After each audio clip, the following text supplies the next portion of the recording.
Pakistan civil awards 2026 کے لیے 355 شخصیات کے ناموں کی سفارش کر دی گئی ہے۔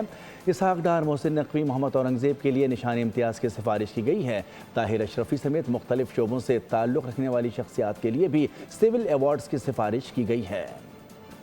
پاکستان سول ایوارڈز 2026 کے لیے 355 شخصیات کے ناموں کی سفارش۔ سول ایوارڈز کے لیے سائنس، تعلیم، طب، صحافت، ادب، کھیل اور فنون سمیت مختلف شعبوں سے شخصیات کے نام تجویز کیے گئے۔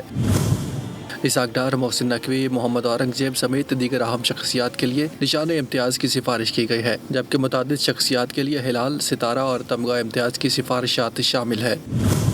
بیرون ملک شخصیات کے لیے بھی پاکستانی سول اعزازات کی سفارش کی گئی ہے، جن میں شیخہ فاطمہ بنت مبارک، حاکان فیدان اور یاشور گولر شامل ہے۔